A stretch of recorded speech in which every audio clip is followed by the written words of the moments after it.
Party ఎట్లుందన్న BRS party? బ్రహ్మాండంగా ఉంది పార్టీ, బీఆర్ఎస్ పార్టీ. కేసీఆర్ గారు బయటికి రావట్లేదు, ఏదున్నా కేటీఆర్ హరీష్ రావు బయటికి వస్తున్నారని. సో కేటీఆర్ వస్తేనే జనాలు నమ్ముతున్నారా, లేకపోతే నాయకత్వం కేసీఆర్ గారు డైరెక్షన్ మేరకు పనిచేస్తుంది. కేసీఆర్ గారు రావాల్సిన సందర్భంలో వస్తాడు. కేసీఆర్ గారు ఏ సందర్భంలో రావాలి, ఎప్పుడు రావాలి. ఊడిపోయి 2.5 సంవత్సరాలు అవుతున్నా బీఆర్ఎస్ పార్టీ ఇంకా గుణపాఠం నేర్చుకోలేదనుకోవచ్చు. కార్యకర్తల్ని చిన్న చూపు చూడడం కావచ్చు, ఇట్లాంటివన్నీ జనాల లోపల.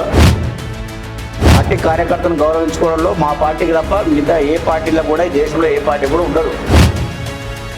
మీ బర్త్డేలు కావచ్చు, కేసీఆర్ గారి బర్త్డేలు కావచ్చు, ఏదైనా పార్టీ పిలుపునిస్తే ఉప్పల్లో స్టార్ట్ అయ్యే మీ బ్యానర్లు ఆలేరు వరకు వెళ్తాయన్న. ఏంది అంటే ఎందుకు అంత అభిమానమా, లేకపోతే కేసీఆర్ అయినా కేటీఆర్ అయినా బర్త్డే సందర్భంగా మా వే కాబట్టి ఉప్పల్ నుంచి ఆలేరు వరకు మా తరఫున కూడా విజిట్ తెలియాలని చెప్పేసి బ్యానర్లు పెట్టాం. అంతే తప్ప దానికి పైసలు ఎక్కువే కాదు. రేపన్నాడు ఒకవేళ మీకు అవకాశం ఇస్తే సిద్ధంగా ఉన్నారా అన్న? మీరు అన్నట్టు రిజర్వేషన్లు మారి మనకు అనుకూలమైన రిజర్వేషన్ వచ్చినప్పుడు లీడర్ అంటే నలుగురిని తినిపించాలి, నలుగురికి చేయాలి, వాళ్ళ బండ్ల పెట్రోల్ కొట్టించుకోవాలి, పెళ్లి చేసుకున్నా చనిపోయినా ఏదున్నా మనం ఉండాలి కదా. అయితేనే లీడర్ ఇప్పుడు ఉన్నటువంటి పరిస్థితులు. మరి బాలన్నకు అంత ఉందా అంటున్నాం. డబ్బులతోనే డబ్బులు పెట్టు ఇంకోటి చేస్తే లీడర్ కాదు. మాట సాయమే కావచ్చు, ఇంకో సాయమే కావచ్చు, సాయం చేయగలిగితే లీడర్కు గుర్తింపు ఉంటుంది. టీఆర్ఎస్ కమిటీలో రాష్ట్ర అధ్యక్షుడిగా చూడొచ్చా మిమ్మల్ని ఈసారి? 100% నేనైతే చాలా రోజుల నుంచి అడుగుతున్నా. కేటీఆర్ గారు అవకాశం ఇస్తే నేను 100% పని చేస్తాను. వెల్కమ్ టు తెలంగాణ వెలుగు, నేను మీ రాజు. ప్రస్తుతం మనతో పాటు బీఆర్ఎస్పీ రాష్ట్ర ఉపాధ్యక్షులు తుంగ బాలు గారు ఉన్నారు. బాలన్న నమస్తే. నమస్తే రాజు, ఎట్లున్నారన్న? బాగున్నాం, మీరు బాగున్నారా? మేము బాగున్నామన్న. పార్టీ ఎట్లుందన్న బీఆర్ఎస్ పార్టీ? సోషల్ మీడియాలో కాకుండా ప్రజా జీవితంలో చాలా బ్రహ్మాండంగా ఉంది పార్టీ, బీఆర్ఎస్ పార్టీ. పార్టీ ప్రతిపక్ష పార్టీగా ప్రజల కోసం పనిచేసుకుంటూ నిరంతరం ముందుకు కొనసాగుతున్నాం. అంటే సోషల్ మీడియాలో అనట్లేదు, నిజంగా నిజ జీవితంలో ఎట్లుందో అడుగుతున్నా. నిజ జీవితంలో నిజంగానే పార్టీ 100కు 100% ప్రతి గ్రామంలో, ప్రతి మండలంలో, ప్రతి నియోజకవర్గం, ప్రతి జిల్లాలో పార్టీ ఇచ్చేటువంటి కార్యక్రమాలు పూర్తి స్థాయిలో ప్రజలకు పార్టీ పనిచేసుకుపోతున్నాం. ఓకే. అండ్ అంటే పదే విమర్శిస్తున్నారు కదా, కేసీఆర్ గారు బయటికి రావట్లేదు, ఏదున్నా కేటీఆర్ హరీష్ రావు బయటికి వస్తున్నారని. సో కేటీఆర్ వస్తేనే జనాలు నమ్ముతున్నారా, లేకపోతే కేసీఆర్ వస్తే పార్టీ ఇంకా బలంగా ఉంటుంది అనుకుంటున్నారా? కేటీఆర్ గారు కూడా బాధ్యత గల BRS party working president. KCR గారు అధ్యక్షులైతే పార్టీ వర్కింగ్ ప్రెసిడెంట్గా, కార్యనిర్వాహక అధ్యక్షుడిగా కేటీఆర్ గారు, అదేవిధంగా పార్టీ సీనియర్ లీడర్గా హరీష్ రావు గారు. పార్టీలో ఏ కార్యక్రమం ఇచ్చినప్పటికీ ఆ కార్యక్రమాన్ని పూర్తి స్థాయిలో ప్రజలలో తీసుకుపోవడానికి ప్రధాన ప్రతిపక్ష పార్టీగా పార్టీ అధికార పార్టీ కాంగ్రెస్ పార్టీ ఏవైతే హామీలు ఇచ్చినాయో హామీల పట్ల 100% పూర్తి స్థాయిలో కొట్లాడుతుంది పార్టీ. కాబట్టి మా నాయకత్వం కేసీఆర్ గారు డైరెక్షన్ మేరకు పనిచేస్తుంది. కేసీఆర్ గారు రావాల్సిన సందర్భంలో వస్తాడు. కేసీఆర్ గారు ఏ సందర్భంలో రావాలి, ఎప్పుడు రావాలి. కేసీఆర్ గారు కూడా చాలామంది చాలా రకాలుగా మాట్లాడుకుంటారు. ఆనాడు కూడా కేసీఆర్ గారు ఏ సమయంలో తెలంగాణ ఉద్యమాన్ని ఏ సమయంలో ఏ విధంగా ముందుకు తీసుకుపోవాలనేది తెలిసిన నాయకుడుగా ఆ విధంగా ఉద్యమం చేసింది. కాబట్టి ఈరోజు తెలంగాణ రాష్ట్రం సాధన అయింది. కాబట్టి కేసీఆర్ గారు కూడా ప్రధాన ప్రతిపక్ష నాయకుడిగా కేసీఆర్ గారికి ఏ సమయంలో ఏం చేయాలి, ఏ సమయంలో ఏం మాట్లాడాలి, ఏ సమయంలో బయటకు రావాలని తెలిసిన నాయకుడు. అయితే ఓడిపోయి 2.5 సంవత్సరాలు అవుతున్నా బీఆర్ఎస్ పార్టీ ఇంకా గుణపాఠం నేర్చుకోలేదనుకోవచ్చు. అంటే మీ మాటలు కావచ్చు, కేటీఆర్ గారి మాటలు కావచ్చు, తర్వాత ఇప్పటికీ గ్రామ స్థాయిలో కమిటీలు వేయకపోవడం కావచ్చు, తర్వాత ఇంకా కార్యకర్తల్ని చిన్న చూపు చూడడం కావచ్చు, ఇట్లాంటివన్నీ జనాల లోపల ప్రజలు చెప్తున్నటువంటి మాటలు అన్న. మీరు కూడా అంటే చిన్న స్థాయి కార్యకర్త నుంచి ఈరోజు 7 వరకు ఎదిగినారు కాబట్టి చెప్తున్నాను నేను ఈ మాట. ఎక్కడ కూడా మీరు అన్నట్టు ఎక్కడ ఎవరికి కూడా గర్వం ఉండదు. బీఆర్ఎస్ పార్టీ నాయకుడైనా, కార్యకర్త అయినా, గ్రామ శాఖ అధ్యక్షుడైనా, మండల పార్టీ అధ్యక్షుడైనా, గతంలో అన్ని కమిటీలు ఉన్నాయి కదా. కొత్త కమిటీలు వేసే వరకు వాళ్ళంతా కూడా కొనసాగుతూనే ఉంటారు కదా. ఎక్కడ బాధ్యతలు ఉన్న వాళ్ళు పని చేస్తూనే ఉంటారు. పార్టీ కార్యకర్తను గౌరవించుకోవడంలో మా పార్టీకి తప్ప మిగతా ఏ పార్టీలో కూడా ఈ దేశంలో ఏ పార్టీ కూడా ఉండదు. ఎందుకంటే పార్టీ కార్యకర్త అంటే కుటుంబ సభ్యులు లెక్క చూస్తారు. కాబట్టి పార్టీ చాలా మంది ఏదో మాట్లాడుకుంటారు అనేది కాదు. పార్టీలో ఎవ్వరు కూడా అసంతృప్తి ఉండదు. పార్టీ ఏది ఉన్నా కూడా ఒక పార్టీ నాయకత్వం దిశానిర్దేశం ప్రకారం కొనసాగుతుంటుంది. కాబట్టి కేసీఆర్ గారి మీద కావచ్చు, కేటీఆర్ గారు కావచ్చు, ఇతర నాయకులు ఆ వారి జిల్లాలలో వాళ్ళ నాయకత్వంలో పనిచేసుకుంటూ పోతారు. అక్కడ ఇక్కడ ఏదో మీరు మాట్లాడుతున్నట్టు ఎక్కడ కూడా అసంతృప్తి ఉండదు. 100% తెలంగాణ రాష్ట్ర సాధన తర్వాత రాష్ట్రం ఏర్పడాక కేసీఆర్ గారి నాయకత్వంలో ఈ రాష్ట్రాన్ని దేశంలో అగ్రగామిలో నిలిపిన నాయకుడుగా కేసీఆర్ గారు తెలంగాణ రాష్ట్రాన్ని భారతదేశంలో అగ్రగామి రాష్ట్రంలో ఒకవైపు అభివృద్ధి ఒకవైపు సంక్షేమం 9.5 సంవత్సరాలు దాదాపు 10 సంవత్సరాల్లో ఈ రాష్ట్రాన్ని ఏ విధంగా తీర్చిదిద్దాలో ఆ విధంగా తీర్చిదిద్దిన నాయకుడు. సరే బహుశా ప్రజలు ఏం చేశారు మొన్నటువంటి ఎలక్షన్లో ఇటు వీళ్ళ యొక్క కాంగ్రెస్ పార్టీ 420 హామీలు 6 గ్యారెంటీలు 8-9 డిక్లరేషన్లు వీళ్ళు డిక్లరేషన్ ఇస్తే ప్రజలు నమ్మి మోసపోయి ఇలా మోసపడుతున్నాం. నమ్మి ఓట్లేస్తే కాంగ్రెస్ పార్టీకి నమ్మి ఓట్లేస్తే ఇవాళ అంటే కేసీఆర్ గారు దళిత బంధు 10 లక్షలు ఇస్తే అంటే వీరు 12 లక్షలు ఇస్తున్నారు. అదే నిజంగానే ఇస్తారేమో. అదేవిధంగా రైతు బంధు కేసీఆర్ గారు 12,000 ఇస్తుంటే ఎకరానికి వీళ్ళు 15,000 ఇస్తున్నారు. వీళ్ళు మహిళలకు సంబంధించిన ప్రతి ఇంట్లో మహిళకు 2,500 ఇట్లా అనేక హామీలు అంటే ఇష్టం ఉన్నట్టు అంటే వీళ్ళు కాంగ్రెస్ పార్టీ కళలు కూడా కలగనలే ఏది అధికారంకి వస్తుందని ఏంటంటే ఏమైనా మాట్లాడచ్చు నోటికి ఇష్టం వచ్చినట్టు వాళ్ళ మేనిఫెస్టో పెట్టిరు. అదేవిధంగా లీడర్లు కాంగ్రెస్ పార్టీకి సంబంధించినటువంటి చిన్న స్థాయి లీడర్ నుంచి పెద్ద స్థాయి లీడర్ వరకు అవే అబద్ధాలు చెప్పడు. అబద్ధాలు చెప్పి చెప్పి చెప్పి ఇలా రాష్ట్రంలో అధికారంకి వచ్చింది. అధికారంకి వచ్చిన తర్వాత ఇలా ప్రజలంతా కూడా గమనిస్తారు. ఇలా దాదాపు 30-32 నెలలు గడిచిపోతుంది. మీరు వాస్తవానికి కాంగ్రెస్ పార్టీ అధికారం రాకముందు ఇచ్చినటువంటి మాటలు ఏంటి, అధికారంకి వచ్చిన తర్వాత మీరు చేసినవేంది? కనీసం మినిమం ఏ ఒక్కటంటే ఓ ఎక్కువ హామీ నెరవేరిందా? ఏ ఒక చిన్న హామీ ఇలా నేను ఒక నిరుద్యోగిగా ఒక విద్యార్థి నాయకుడిని అడుగుతా. కనీసం ఫీజు రియంబర్స్మెంట్ విషయంలో కూడా వీళ్ళు కేసీఆర్ గారు గత ప్రభుత్వం ఇచ్చినటువంటి ఫీజు రియంబర్స్మెంట్ కంటే ఉన్నదానికంటే పెంచిస్తామని చెప్పారు. ఇలా అదే ఫీజు రియంబర్స్మెంట్ విషయంలో విద్యార్థులు ఎంత ఇబ్బంది పడుతున్నారంటే ఫీజు రియంబర్స్మెంట్ రాక అంటే గతంలో డాక్టర్ రాజశేఖర రెడ్డి గారు తీసుకొచ్చినటువంటి ఫీజు రియంబర్స్మెంట్ ఉమ్మడి ఆంధ్రప్రదేశ్లో తీసుకొచ్చినటువంటి ఏది ఫీజు రియంబర్స్మెంట్ వల్ల చాలా మంది ఇలా ఒక విద్యార్థి నాయకులకు గర్వమైపోయి. ఎందుకంటే చాలా మంది ఎస్సీ ఎస్టీ బీసీ మైనార్టీ పేద ఓబీసీకి సంబంధించిన వెనుకబడినటువంటి ఓసీలకు కూడా ఫీజు రియంబర్స్మెంట్ వల్ల చాలా మంది మెడిసిన్ కావచ్చు ఇంజనీరింగ్ కావచ్చు ఫార్మసీ కావచ్చు అనేక హైయర్ ఎడ్యుకేషన్ చదివినటువంటి విద్యార్థులు ఇలా చాలా ఉన్నతమైన స్థానంలో ఉన్నారు. అదే దాన్ని కొనసాగిస్తూ కేసీఆర్ గారు కూడా నడిపించుకుంటూ వచ్చారు. ఇవాళ ఈ కాంగ్రెస్ పార్టీ అధికారంలోకి వచ్చినాక ఈ రేవంత్ రెడ్డి గారు దౌర్భాగ్యం వల్ల ఇలా విద్యాశాఖ మంత్రి అయిన ఉండడం వల్ల ఇవాళ ఇప్పుడు దాదాపు 32 నెలలుగా ఇలా ఫీజు రియంబర్స్మెంట్ ఇవ్వకపోవడం వల్ల చాలా మంది విద్యార్థులు ఇలా రోడ్డు మీద పడే పరిస్థితి వచ్చింది. అంటే ఈయన ఇస్తున్నటువంటి హామీలలో అనేక హామీలు ఉన్నాయి. వాటన్నిటి గురించి నేను చర్చ చేశాను. ఒక విద్యార్థి నాయకుడిగా ఒక నిరుద్యోగిగా ఇలా ఉన్నటువంటి పరిస్థితులు విద్యా వ్యవస్థ ఏ విధంగా ఉంది నిరుద్యోగ సంబంధించిన అంశం పైన నేను చెప్తుంటే ఇలా చాలా బాధాకరం. అనేక హామీలు ఇచ్చు ఏ ఒక్క హామీ కూడా కనీసం నెరవేరలేదు. ఏ ఒక్క మనిషికి కూడా ఎక్కడ కూడా జరగలేదు. అంటే ప్రజలంతా కూడా మీరేం చెప్తున్నారంటే 420 హామీలు ఇచ్చారు 6 గ్యారంటీలు ఇచ్చారు అట్లా మోసపోయినరు అని చెప్పేసి. సో వాస్తవానికి ఏంటంటే కేసీఆర్ గారు సీఎం ఉండాలి, మా ఎమ్మెల్యే మాత్రం తప్పుకోవాలి అన్నది చాలా వరకు నాకు వినిపించినటువంటి నినాదాలన్న. సో మళ్ళీ ఇప్పుడు ఈసారి కూడా మళ్ళీ వారికే టికెట్లు ఇచ్చే అవకాశాలు ఉన్నాయా? ఎగ్జాంపుల్ ఇప్పుడు మీ ఆలేరు నియోజకవర్గం మళ్ళీ వారికే ఇచ్చే అవకాశం ఉన్నాయా లేకపోతే యంగ్ జనరేషన్కి అవకాశం అని ఇస్తారనుకోవచ్చు? ఏమంటున్నాం అంటే ఇప్పుడు చాలా డీలిమిటేషన్ అయితే ఒకటి నడుస్తుంది, మహిళా బిల్ అయితే ఇంకో చర్చ నడుస్తుంది. కాబట్టి నియోజకవర్గాల పునర్విభజన జరుగుతుంటుంది, మహిళా బిల్లు వస్తుంది, చాలా మార్పులు చేర్పులు జరుగుతాయి. ఎవరికి పార్టీ అవకాశం ఇచ్చినా వాళ్ళ కోసం పనిచేయడానికి కార్యకర్తలు పార్టీ నాయకులు మాత్రం సిద్ధమైపోయారు. ఎందుకంటే కేసీఆర్ నాయకత్వమే తెలంగాణకు శ్రీరామ రక్ష అనేది చాలా క్లియర్ గా తెలంగాణ ప్రజలంతా కూడా అదే వారికి అవకాశం చూస్తున్నారు. వారికి అవకాశం ఇస్తారా? నేనేమంటున్నా అంటే కేసీఆర్ గారు నిర్ణయం మీద ఉంటుంది.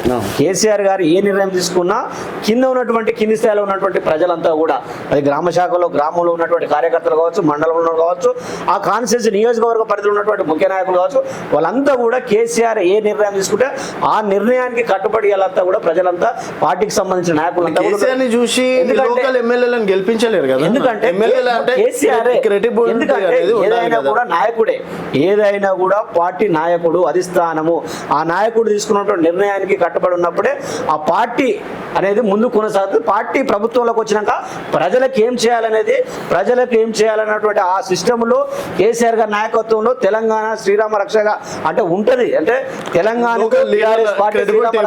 Local leader credibility ఏముంటుందా? 100% ఉంటుంది. ఎవరు పని చేసుకుంటా ప్రజల కోసం ఎవరైతే పనిచేస్తుంటారో నిరంతరం ప్రజల పక్షాన్ని ఎవరైతే కొట్లాడుతారో ప్రజల కోసం పనిచేసే వాళ్ళకి అవకాశం ఇస్తారు. కేసీఆర్ గారైనా ఇప్పుడు పాత ఉన్నటువంటి వాళ్ళైనా ఎవరైనా కూడా వారన్నింటిని కూడా గమనించుకుంటూ పార్టీ కోసం 24/7 పార్టీ కోసం కష్టపడుతూ పార్టీని అధికారం తీసుకురావడానికి ప్రధాన ప్రతిపక్ష పార్టీగా అక్కడ ఉన్నటువంటి సమస్యలపైన పోరాటం చేయడం కావచ్చు, అదేవిధంగా బీఆర్ఎస్ పార్టీకి సంబంధించిన కార్యకర్తలు కావచ్చు, అక్కడ ఉన్నటువంటి ప్రజలకు కావచ్చు, ఏ ఇబ్బంది ఉన్నా కూడా ప్రజలను కాపాడుకున్నటువంటి పరిస్థితిలో ఆ వారికి, ఎందుకంటే మీరు అన్నటువంటి ఏ నాయకుని కూడా ప్రజాబలం చాలా అవసరం కాబట్టి ప్రజాబలం కూడా అవసరం ఉన్నప్పుడు ప్రజలలో ఉన్నప్పుడే ప్రజాబలం ఉంటుంది. ప్రజలు ఏది అవకాశం అంటే ప్రజలు చూస్తుంటారు కదా, నీకు ఏది సమస్య ఉన్నా, మంచి ఉన్నా, చెడు ఉన్నా ప్రజల కోసం ఎవరు ఉంటారు. రేపు పొద్దుగాల ఈ నాయకుడు మాకు చాలా బెటర్ అనుకున్నప్పుడు ఆ నాయకుడు ఖచ్చితంగా పార్టీ కూడా అదే నాయకుడిని కూడా చూస్తుంది, అదే పార్టీ కూడా అదే నాయకుడిని గౌరవిస్తుంది. తుంగబాలుని ఆ నాయకుడి లిస్ట్ లో చూడొచ్చు అంటారా? అంటే నేను ఏమంటున్నా అంటే ఆ విధంగా అవైలబుల్ ఉంటాను 100%. నేను విద్యార్థి నాయకునిగా నేను 2006లో నాది డిగ్రీ కంప్లీట్ అయింది, BSc మాసప్ tank Saifabad science college. నేను 2005లో దాదాపు డిగ్రీ ఫైనల్ ఇయర్ ఉన్నప్పుడే అప్పుడున్నటువంటి పరిస్థితుల్లో చాలా కార్యక్రమాలు కేసీఆర్ గారి నాయకత్వంలో అప్పటి నుంచి విద్యార్థి నాయకులుగా 2005 నుంచి ఉన్నారు, విద్యార్థి నాయకులుగా పనిచేస్తున్నా. అప్పటి నుండి ఇప్పటి వరకు కూడా విద్యార్థి సమస్యలు కావచ్చు, నిరుద్యోగుల సమస్యలు కావచ్చు, తెలంగాణ ఉద్యమంలో ఉంటూ ఆనాడు కేసీఆర్ గారి నిర్ణయం మేరకు 2005 నుంచి 2009 నవంబర్ 29 కేసీఆర్ గారు తీసుకున్నటువంటి దీక్ష, కేసీఆర్ గారు చచ్చుడు తెలంగాణ వచ్చుడు అని ఆ నినాదంతోనే కేసీఆర్ గారు వైపు, కేసీఆర్ గారు వెంబటే ఉంటూ నడుస్తూ ఆనాడు నుండి ఈనాడు వరకు కూడా మా యాదాద్రి జిల్లాలో కేసీఆర్ గారి దయ వల్ల ఉమ్మడి నల్గొండ జిల్లా నుంచి, అంటే ఇలా జిల్లాలు ఏర్పడాయి కాబట్టి ఉమ్మడి 10 జిల్లాకు 33 జిల్లాలు అయినాయి. అందులో మాది కూడా యాదాద్రి జిల్లా కూడా ఏర్పడడం, ఆ యాదాద్రి జిల్లాకు ఉన్నటువంటి ఆ ప్రాంతంలో ఉన్నటువంటి ఆలేరు కావచ్చు, భువనగిరి కావచ్చు, అక్కడ ఉన్నటువంటి ప్రాంత ప్రజలతోనే ఎప్పటికప్పుడు నేను అందుబాటులో ఉంటే నాకు చాయనంత వరకు, ఎందుకంటే ఒక విద్యార్థి నాయకునిగా ఎవరైనా వస్తే దీనికి సంబంధించినటువంటి కొన్ని కాలేజీల కన్సెషన్ కావచ్చు, ఆ పేద పిల్లలకి ఏదైనా మాట్లాడి సీట్లు ఇప్పడం కాబట్టి మిగతా విషయాల్లో కూడా నాకు చేతనంత సాయం చేసుకుంటూ విద్యార్థుల కోసం కావచ్చు, ప్రజల కోసం కావచ్చు, అక్కడ ప్రాంత ప్రజల కోసం పనిచేసుకుంటూ ఉన్నా. రేపు భవిష్యత్తులో ఏంటంటే కేసీఆర్ గారి నిర్ణయం అంటే భవిష్యత్ ఏంటంటే రేపు రిజర్వేషన్లు, రేపు ఏంది డీలిమిటేషన్ అయితే రిజర్వేషన్ మారుతాయి, మహిళా బిల్ ఇంప్లిమెంటేషన్ చాలా రకాలుగా ఉన్నాయి కాబట్టి ఏదైనా అధిష్టానం ఏ నిర్ణయం తీసుకుంటే ఆ నిర్ణయానికి, అంటే దాదాపు 2005-6 అంటే ఇప్పుడు దాదాపు 20 సంవత్సరాల నుంచి ఒక విధేయుడిగా ఒక పార్టీ విద్యార్థి నాయకునిగా పనిచేసుకుంటూ పోతున్నా. ఏ బాధ్యత ఇస్తే ఆ బాధ్యత తగ్గట్టు పనిచేసుకుంటూ పోతున్నాను ఇప్పటి వరకు. అన్న మీ బర్త్డేలు కావచ్చు, కేసీఆర్ గారి బర్త్డేలు కావచ్చు, ఏదైనా పార్టీ పిలుపునిస్తే ఉప్పల్లో స్టార్ట్ అయ్యే మీ బ్యానర్లు ఆలేరు వరకు వెళ్తాయి అన్న. ఏంది అంటే ఎందుకు అంత అభిమానమా, లేకపోతే ఒక్కొక్కసారి ఏంది ఈయనకి పైసలు ఎక్కువ అయ్యి ఈ విధంగా చేస్తున్నారా అనే రేంజ్లో ఆ బ్యానర్లు అనేది ఉంటుంది, ఎందుకు అంత పబ్లిసిటీ అని? లేదు అభిమానము.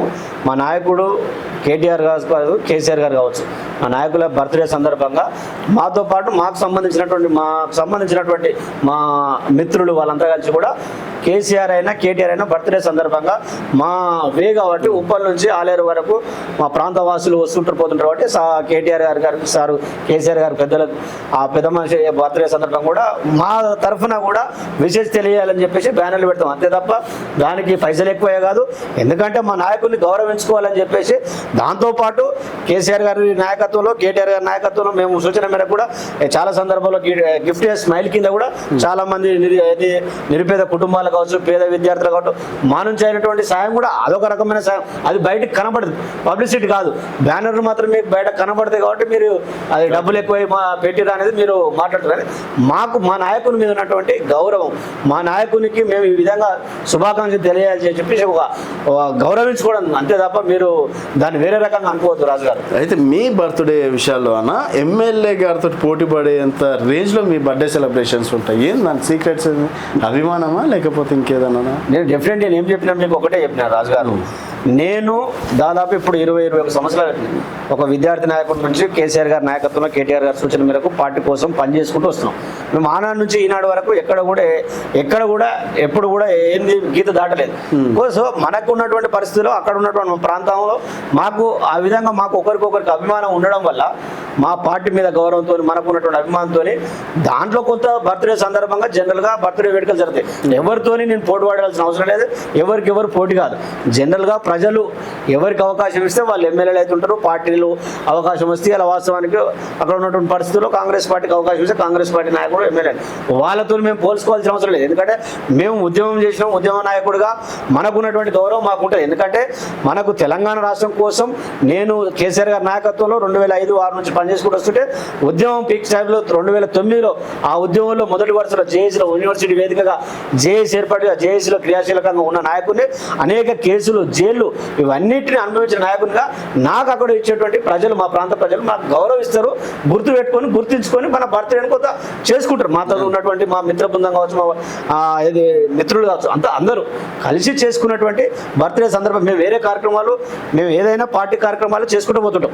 దానిలో భాగంగా ఏదో బర్త్డే ఇదివరకు కూడా లేకపోయింది, గతంలో ఎప్పుడు లేదు. కానీ ఈ మధ్యలో కొంత ఈ మధ్య కాలంలో కొంత బర్త్డే లేదు. ఎందుకంటే ఇది గతంలో ఏంటంటే వాస్తవానికి కాంగ్రెస్ పార్టీ కల్చర్ ఉంటుంటే ఈ బర్త్డే. కాకపోతే ఏంటంటే ఇప్పుడు పార్టీలకు అత్యంగా ఇప్పుడు రాజకీయాలు మారుతున్నాయి కాబట్టి కొంత మనం కాదనుకున్న మా అభిమాన నాయకులు ఇట్లా పెడతాం మేము చేస్తాం అన్నప్పుడు మనం అందరినీ కూడా గౌరవించుకోవాలి. కొన్ని కార్యక్రమాలు జరుగుతున్నాయి కానీ దానికి ఎవరు పోటీ కాదు.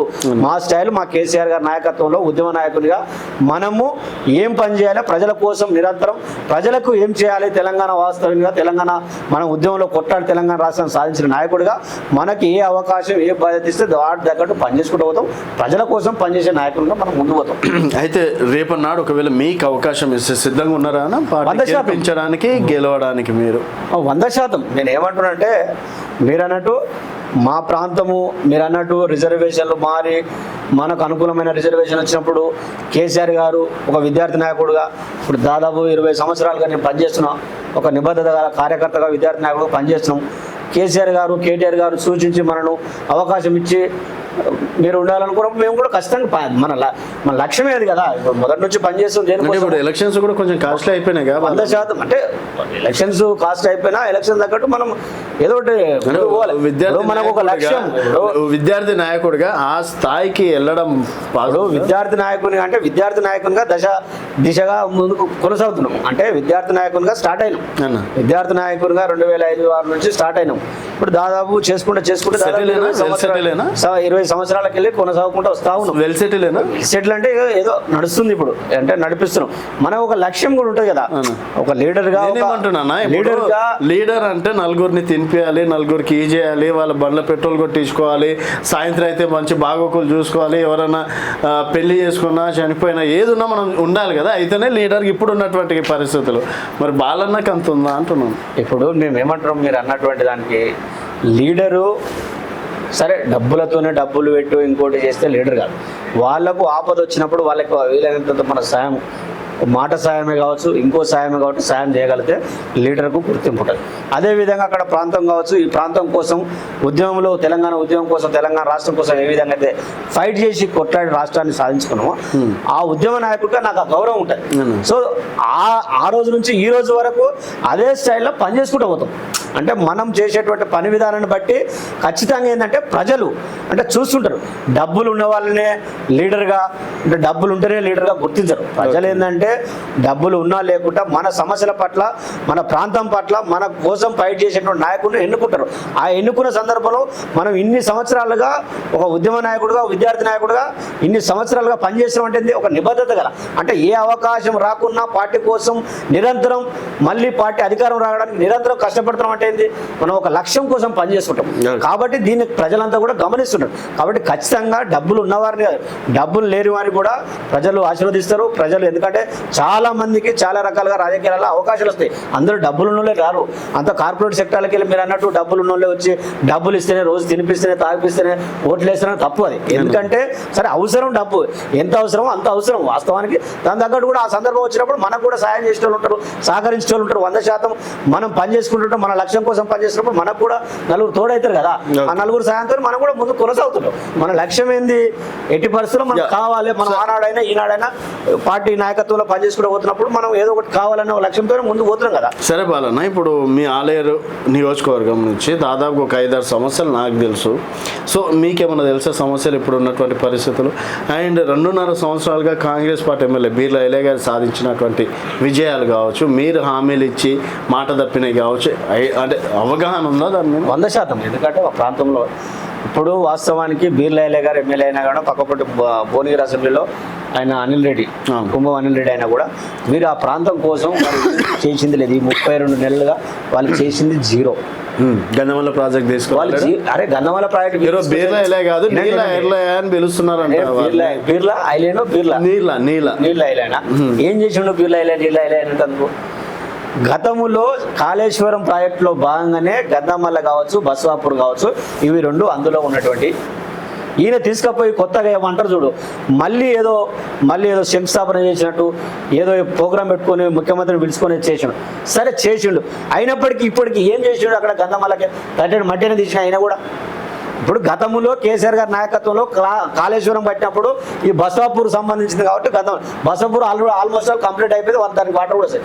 ఇప్పుడు గంధమల్లకు సంబంధించింది ఈయన మళ్ళీ ముఖ్యమంత్రి గారు కావచ్చు, ముఖ్యమంత్రి కావచ్చు, ఆయన మంత్రి ఇరిగేషన్ మంత్రి ఉత్తమ్ కుమార్ రెడ్డిని పిలుచుకొని ఇదే గంధమల్ల ప్రాజెక్టు మళ్ళీ మేము స్టార్ట్ చేస్తున్నాం, కాంగ్రెస్ పార్టీ అధికారం రాకుండా మేము చేస్తామని చెప్తున్నారు. కాంగ్రెస్ పార్టీ కాదు, గతంలో బీఆర్ఎస్ పార్టీ అధికారంలో ఉన్నప్పుడే కాళేశ్వరంలో భాగమే మల్లన్న సాగర్ కావచ్చు, అక్కడ కొండపోచమ్మ సాగర్ కావచ్చు, ఇక్కడికి వస్తుంటే కిందికి వస్తుంటే మనకి గంధమల్ల కావచ్చు, బస్వాపూర్ అందులో ఉన్నటువంటి ప్రాజెక్ట్ ఏవి కాళేశ్వరంలో భాగమే, అంతర్భాగమే. వీటిని సెకండ్ ఫేజ్లో కంప్లీట్ చేయాలనుకున్నాడు కేసీఆర్ గారు. దురదృష్టవంత ప్రజలు అవకాశం వేయలే కాబట్టి కాంగ్రెస్ పార్టీ అధికారం మళ్ళీ దీనిలో అధికారం ఏది కాంగ్రెస్ పార్టీలో అధికారం మేము వచ్చిన వాళ్ళు వచ్చినారు ఏం చెప్తారు, మేమే తీసుకొచ్చి సరే మీరే తీసుకొచ్చారు, కేసీఆర్ గారు తీసుకొచ్చారు. కనీసం మరి మీరు ఇప్పటి వరకైనా కనీసం గంధమల్ల ప్రాజెక్టు కట్టెడు మట్టి అయినా ఎత్తిరా బిర్లయ్య గారు, మీరు ఒకసారి ఆలోచన చేసుకోండి. మీరు ఏం చేశారు ఆ ప్రాంత ప్రజల కోసం? 32 నెలలు అవుతుంది. కేసీఆర్ గారు వాస్తవానికి యాదాద్రిని ఇలా యాదగిరి గుట్టను యాదాద్రి టెంపుల్ ఇలా చూపించుకోవడానికంటే ఇలా చాలా సందర్భాలు నేను చెప్తా. అక్కడ వాస్తవానికి నేను డిగ్రీ చేసే పరిస్థితిలో ఉన్నప్పుడు మా రాజపేట మండలం చివరి మండలం, ఉమ్మడి నల్గొండ జిల్లాలో రాజపేట చివరి మండలం, అక్కడ ఉన్నటువంటి భూముల రేట్లు ఏంది 2014 ముందు బీఆర్ఎస్ ప్రభుత్వం రాకముందు అక్కడ ఉన్నటువంటి భూముల రేట్లు ఏంది, అక్కడ ఉన్నటువంటి రైతాంగం కావచ్చు, అక్కడ ఉన్నటువంటి ప్రజలందరికీ తెలుసు. ఇవాళ అక్కడ ఉన్నటువంటి 14 తర్వాత బీఆర్ఎస్ పార్టీ అధికారంలోకి వచ్చినాక తెలంగాణ రాష్ట్రం వచ్చినాక అక్కడ భూముల రేట్లు ఏంది అంటే ఒక ప్రాంతం అభివృద్ధి చెందాలంటే అక్కడ ఏదైనా ఒకటి ఏర్పాటు చేస్తేనే కదా. అట్లా యాదాద్రి టెంపుల్ను ఒక పుణ్యక్షేత్రాన్ని ఒక ప్రపంచంలో ఒక పెద్ద పుణ్యక్షేత్రంగా యాదాద్రి టెంపుల్ను అక్కడ నిర్మిస్తే దాదాపు 2000 కోట్లకు పైగా ఖర్చు పెట్టి నిర్మిస్తే అక్కడ దాదాపు 20-30 కిలోమీటర్ రేడియస్లో మొత్తం భూముల రేట్లు అంటే ఒక విధమైనటువంటి రేట్లు అంటే ఆకాశానికి అందినటువంటి రేట్లు దాదాపు 10,000కి 20,000కి ఎకరం పోయినటువంటి పరిస్థితులు నేను చూసిన. ఇలా దాదాపు ఎక్కడి పోయినా రాజపేట మరుమూల గ్రామం పోయినా 40-50 లక్షలకు ఎకరం అయి ఉండే. ఆ భూముల రేట్ల వల్లనే ఈ బిర్లే కూడా రియల్ ఎస్టేట్ బ్రోకర్గా పనిచేసి అంతో ఇంత డబ్బులు సంపాదించుకొని ఈయన కూడా ఆ సంపాదన తర్వాత రాజకీయాలకు వచ్చి అప్పటికే చిన్నప్పుడు ఎంపీటీసీ సర్పంచ్ అయ్యిండు. ఆ తర్వాత ఆ ఏంది రియల్ ఎస్టేట్ వ్యాపారస్తులు ఏంది రియల్ ఎస్టేట్ ఏంది ఏజెంట్గా పనిచేసుకుంటూ అనేక డబ్బులు సంపాదించు. దాని డబ్బులు సంపాదించుకోవడానికి గల కారణం ఎవరు? కేసీఆర్ గారు కదా. కేసీఆర్ గారు అదే టెంపుల్ లేకపోతే ఆ గుట్ట చుట్టుపక్కల ఉన్నటువంటి భూముల రేట్లు పెరుగునా రాజుగారు? పెరుగునా? ఇలా రాజపేట కావచ్చు, తుర్కపల్లి కావచ్చు, 100%. ఇవాళ బీర్లైలే ఎమ్మెల్యే అయినంటే కూడా ఆయన కేసీఆర్ గారి పుణ్యమే. ఎందుకు అంటే కేసీఆర్ గారు అదే యాదగిరి గుట్టను యాదాద్రిగా తీర్చిదిద్దకపోతే ఆ ప్రాంతంలో దాదాపు అంతా ఫ్లోరైడ్ బాధతో చాలా మంది ఎక్కడ కూడా భూములు కూడా అంత ఏంది ఆ భూములు కూడా చాలా భూములు చౌట భూములు ఎక్కడ కూడా చాలా మంది అంటారు కొండలు కూడా గుడ్లు పెట్టలేని భూములు అందరూ అంటే ఎక్కడ కూడా వర్షం మీద ఆధారపడేటువంటి భూములు ఎక్కడ బోరు కానీ వర్షం మీద ఆధారపడేటువంటి భూములు అవి ఇక మాకు ఏంది మా కాలువలు లేవు కదా. ఇలా కాళేశ్వరం ద్వారా వాస్తవానికి గంధమల్ల ప్రాజెక్ట్ కంప్లీట్ కాకముందుకే కనీసం ఏంది ఆ వాటర్ ద్వారా అంటే కెనాల్స్ ద్వారా రావడం వల్ల గంధమల్ల చెరువులకు వెళ్ళి అలుగు దింకు వస్తుంటే మొన్న ఎర్రటి ఎండాకాలంలో కూడా నీళ్లు వాడుతున్నటువంటి పరిస్థితులు మత్తలు దుంకుట పోతుండే చెక్ డ్యాంలో అంటే కేవలం కేసీఆర్ గారు చేయడం వల్ల కనీసం అక్కడ పచ్చబడ్డది. అదేవిధంగా భూముల రేట్లు కూడా ఏంది అప్పుడున్నటువంటి ఏది ఉమ్మడి ఆంధ్రప్రదేశ్ ఉన్నప్పుడు ఏ రేటు ఉండే భూములు 14 తర్వాత కేసీఆర్ గారి నాయకత్వంలో యాదాద్రి గుట్ట టెంపుల్ యాదాద్రిగా తీర్చిదిద్దిన తర్వాత భూముల రేట్లు ఏ విధంగా ఆయననే ఒకసారి గుండె మీద చేసుకోమని ఆయన పరిస్థితి ఎట్లుండే ఉమ్మడి ఆంధ్రప్రదేశ్ ఆయన కాంగ్రెస్ పార్టీ నాయకునిగా ఆయన లీడర్గా ఆయన ఉన్నప్పుడు ఆ పరిస్థితులు ఎట్లుండే ఏది యాదగిరిగుట్ట లీడర్గా ఆయన పరిస్థితి ఎట్లుండే అప్పుడు ఆయన దగ్గర ఎంత ఉండే. తర్వాత కేసీఆర్ గారి నాయకత్వంలో యాదాద్రి టెంపుల్ డెవలప్ చేస్తున్నప్పుడు గుట్ట చుట్టుపక్కల ఎంత దాదాపు 20-30 కిలోమీటర్ రేడియస్లో దాదాపు 50 లక్షలు 60 లక్షల కోట్ల రూపాయల భూములు ఆ భూముల వ్యాపారం చేసుకుంటూ ఆ రియల్ ఎస్టేట్ ఏజెంట్గా ఒక బ్రోకర్గా పనిచేస్తే ఇలా 100 కోట్లు సంపాదించి ఆ డబ్బుతో వానికి వీనికి చందాలించుకుంటా సరే అవకాశం వచ్చింది. కానీ ప్రజల కోసం పని చేయాలి. నువ్వు ఏదో 5,000 10,000 పంచుకుంటే ఓడు కాదు. 50,000 ఓట్లు ఎట్లా నేను ఏమంటున్నా ఓట్ల మెజార్టీ నేను మెజార్టీ ఏమంటారు అంటే అది ఒక 2 జరిగినాయి. నేనేం చెప్పినా ప్రజలకు కాంగ్రెస్ పార్టీ పెట్టినటువంటి మేనిఫెస్టో చూసి ప్రజలు ఏదో కేసీఆర్ కంటే ఎక్కువ చేస్తారు అని చెప్పి ఒకటి నమ్మిరు. అంటే వాళ్ళు ఇచ్చినటువంటి హామీలు ఇప్పుడు మేము అంటే కదా, అరే దళిత బంధు 10 లక్షలు ఇస్తారంటే 12 లక్షలు, రైతు బంధు కేసీఆర్ గారు 12,000 అంటే ఏమంటారు ప్రజలు అదొకటి గమనించారు. రెండోది ఏం చేశారు, ఈయన ఇస్తున్నటువంటి ఈయన అనేక డబ్బు వంచిండు కదా, మొత్తం అనేక ఏంది అక్కడ ఉన్నటువంటి డబ్బులు అనేక డబ్బు ఉండే ఈయన దగ్గర, అనేక డబ్బు వంచి ప్రజలను ఏదో చేసి సాయం అనుకోవచ్చు కదా, నీళ్లు కావచ్చు, తర్వాత కరోనా టైంలో నేను ఏమంటున్నా చాలా మంది సాయం చేసిన వాళ్ళు ఉంటారు, చాలా మంది సాయం చేస్తారు చెప్పుకోరు. నేను 5,000 ఇచ్చి 10,000 ఇచ్చి చాలా మంది చెప్పుకోరు. ఈయన ఏది ఇచ్చినా కూడా చెప్పుకోవాలి. ఇది నేనేమంటున్నట్టే సాయం చేయడం తప్పు కాదు. నేనేమంటున్నంటే ఆ ప్రాంత ప్రజల కోసం మీకు అవకాశం ఇచ్చారు, మీరు ఎమ్మెల్యే అయ్యారు. మీరు ఆ ప్రాంత ప్రజల కోసం మీరు ఏం చేస్తారో నేను అడుగుతున్నా. ఆ ప్రాంత ప్రజల కోసం కేసీఆర్ గారు గంధమాల ప్రాజెక్టు విషయంలో కావచ్చు, అదేవిధంగా యాదాద్రి టెంపుల్ తీర్చిదారు. మీరు ఈ 30-32 నెలల రైతులు, నేను ఒక ఆలేరు ఎమ్మెల్యే కాదు భువనగిరి ఎమ్మెల్యే కూడా అడుగుతున్నా. ఆలేరు భువనగిరికి సంబంధించింది మీరు చేసింది ఏంది? ఈ 32 నెలలుగా మీరు చేసింది ఏంది? గుండు సున్నా తప్ప. మీరు కనీసం రెన్యువల్స్ రోడ్స్ కూడా వీళ్ళు మళ్ళీ ఆర్ఎండ్బి నుంచి కూడా కొన్ని రోడ్లు వేయలేని పరిస్థితి. కొన్ని ఊర్లలో పోతే కొన్ని వర్షాల వల్ల కొంచెం కొట్టుకపోయినటువంటి రోడ్లను కూడా వీళ్ళు చేయలేని పరిస్థితి. వీళ్ళు ఎంతసేపు కాంగ్రెస్ పార్టీ అధికారంకి వచ్చినప్పటి నుంచి ఇప్పటి వరకు ఎక్కడా జరగలేదు. అక్కడ కూడా కనీసం వీళ్ళు పొద్దుగాలు లేస్తే ఆయన విప్పుగా మొత్తం పొద్దుగాలు లేస్తే ఆయనకి ఏదో నోరున్నట్టు ఇష్టం ఉన్నట్టు మాట్లాడడం కాదు. ఆ ప్రాంత ప్రజలు అవకాశం ఇచ్చారు, సరే నీకు అవకాశం ఇచ్చి మిమ్మల్ని గెలిపించారు. ఈ ప్రాంతం కోసం ఏం చేయాలి కదా. కనీసం ఆ ప్రాంతం మీద కనీసం 5,000 10,000 ఇచ్చుడు కాదు.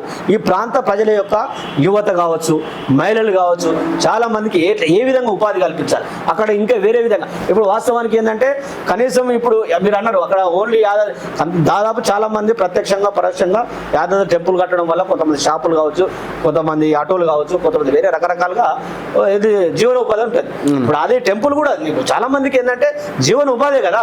నీకు వేరే రకంగా ఇప్పుడు కొన్ని ఇండస్ట్రీల పరంగా కొంతమంది అట్లుంటుంది జీవనోపాధి. ఈ టెంపుల్ వల్ల కొంతమంది. దాని తర్వాత మీరు ఏం తీసుకొచ్చారు? ఉన్న మెడికల్ కాలేజ్ కూడా కోడంగల్ తీసుకపోతే వీళ్ళు మాట్లాడలేని మూర్ఖులు వీళ్ళు. మీరు ఏం చేశారు చెప్పరండి? ఇదే యాదగిరిగుట్టల కేసీఆర్ గారు మెడికల్ కాలేజ్ తీసుకొస్తే గవర్నమెంట్ పోయినాక ఇమ్మీడియట్గా గవర్నమెంట్ అక్కడ కాంగ్రెస్ పార్టీ అధికారం రాగానే కోడంగల్ తీసుకపోయారు. ఇదే యాదగిరిగుట్టకు సంబంధించిన మెడికల్ కాలేజ్.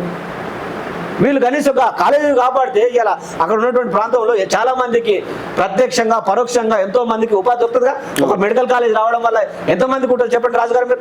మీరు ఏది తీసుకొచ్చారు? మరి ఉన్న మెడికల్ కాలేజ్ కూడా కొడుతుంది. అంటే మీరు 75,000 ఓట్ల మెజార్టీతో గెలుస్తా ఉంటారు. నేను ఏమంటున్నట్టు భ్రమ. ఇప్పుడు సేమ్ రేవంత్ రెడ్డి ప్రజల ముందు అంతా కూడా కేవలం అబద్ధాలు చెప్పడమే వీళ్ళ పని. అది పనిగా పెట్టుకుంటారు. జనాలు ఇంకోసారి కూడా నమ్ముతారంటే ప్రజలకు ఏంటంటే ఇప్పుడు నమ్మించిన ఇప్పుడు నమ్మరు ప్రజలు. ఇప్పుడు నమ్మే పరిస్థితులు లేరు.